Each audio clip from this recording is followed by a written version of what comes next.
और अनुराग भदौरिया जी, अखिलेश यादव जी के सवाल अपनी जगह बिल्कुल सही, जवाबदेही है, सवाल पूछने भी चाहिए, लेकिन हर बार अटैक पर योगी जी के वस्त्र, योगी जी के योगी होना, योगी जी के थ्रू सनातन को अटैक, ये क्यों हो रहा है? क्योंकि सवाल ये उठता है कि आपको हर बार सनातन को नीचा दिखाने की, योगी जी को नीचा दिखाने की, उनके वस्त्र को, भगवे को नीचा दिखाने की जरूरत क्यों पड़ती है?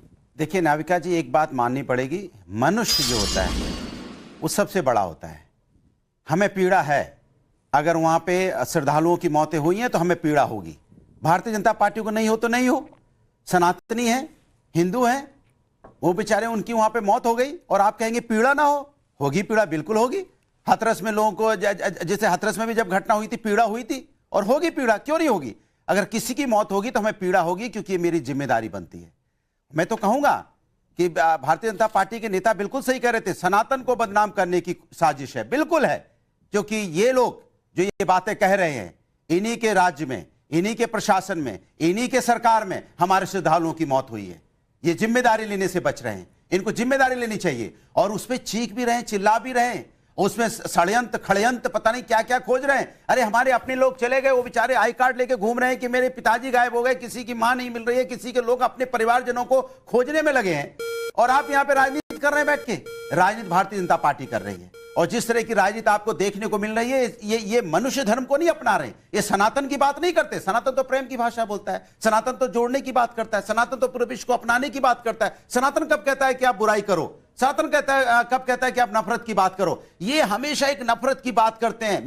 मैं बार बार हम कुंभ के मुद्दे को उठा रहे हैं, कुंभ के मुद्दे पे बोल रहे हैं। सरकार, कहां है वो लोग जिनकी वजह से ये हुआ है? उन पे एफआईआर क्यों नहीं हुई अभी तक? जो अधिकारी वहां पे, ये मैं नहीं कह रहा हूं, नंद किशोर, इनके गुजर, इनके एमएलए, वो भी सवाल उठा रहे हैं कि भाई जो अधिकारी जिम्मेदार है उन पे कार्रवाई क्यों नहीं हुई? अभी किसी, मैं आपसे नाविका जी बोलता हूं, अभी किसी स्कूल, कॉलेज, यूनिवर्सिटी या किसी जगह भी कोई घटना हो जाती है तो एफआईआर तुरंत हो जाएगी।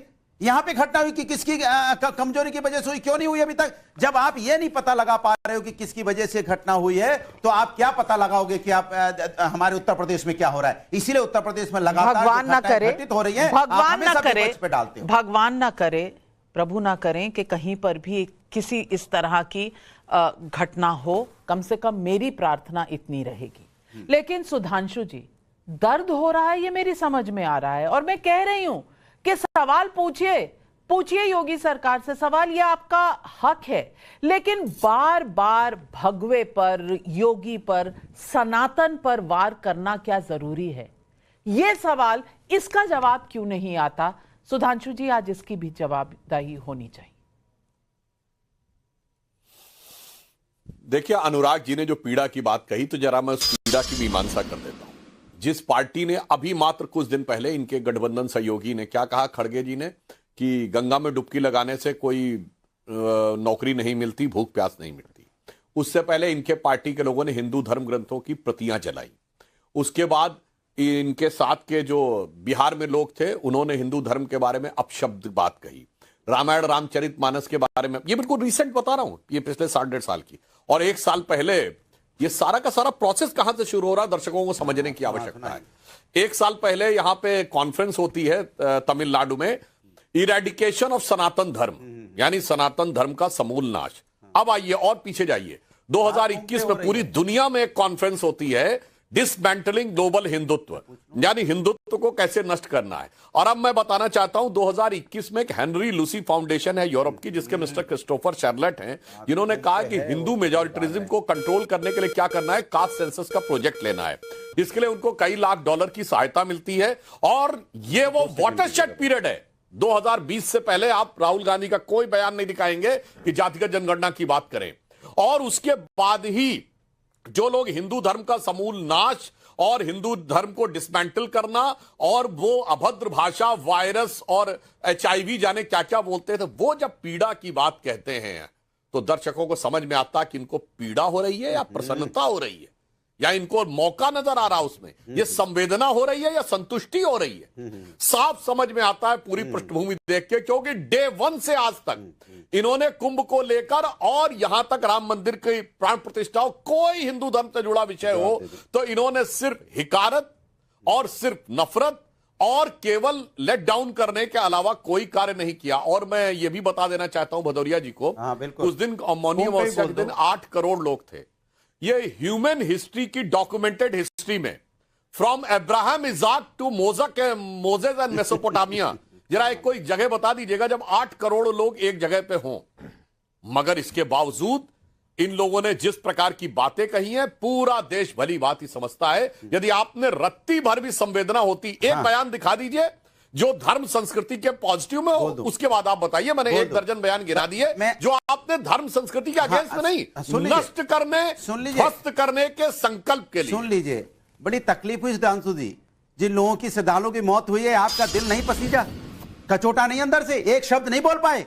कैसी बातें करते हैं आप सनातन की बात करेंगे, आप मानव धर्म को भी को नहीं अपनाते हैं। दूसरी बात, आपके मंत्री क्या कह रहे थे, छोटी मोटी घटनाएं हो जाती है, हटाया आपने मंत्री को, निकाला नहीं, उसको निकाल अपने मंत्रिमंडल से बाहर फेंका, छोटी मोटी घटना बता रहा था।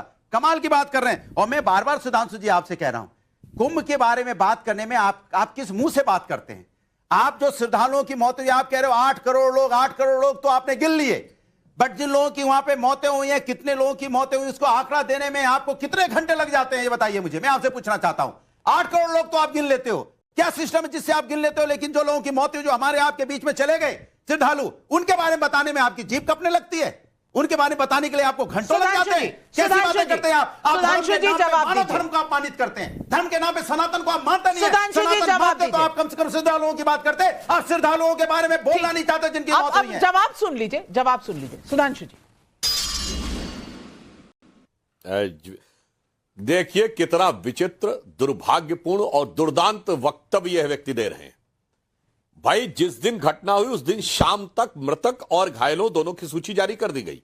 आप कह रहे हैं कि तुरंत नहीं बताया गया। अरे भाई, जो लोग घायल हैं उनकी आइडेंटिफिकेशन होगा और घायलों में से कोई मृत भी हो सकता है कुछ घंटे के बाद, ऐसा तो है नहीं। इसीलिए बाकायदा बताया गया। और आज सदन के अंदर पीयूष गोयल जी ने स्पष्ट बताया कि 1954 में 800 लोगों की डेथ हुई थी नेहरू जी के जमाने में, ये सरकारी आंकड़ा था। राजीव गांधी जी के जमाने में 200 लोगों की डेथ हुई थी और आपके जमाने में 42 लोगों की डेथ हुई थी। इसलिए मैं ये नहीं कह रहा हूं, मगर मैं कह रहा हूं, मैं आज की बात बता रहा हूं। आज की बताइए, मत करिए, कुंभ हजारों साल अरे आज 1954 में क्यों चले गए? आज मौत हुई है, मगर मैंने आपसे क्यों नहीं तैयार है? बयान बता दीजिए जो आपने आज का बता भाई, एक लाइन बोलने दीजिए। आप बोल रहे तो मैंने डिस्टर्ब नहीं किया मेरे भाई।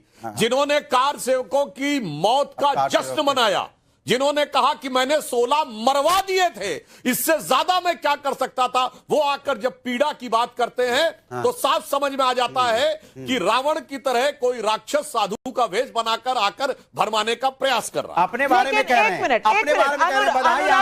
अनुराग भदौरिया जी,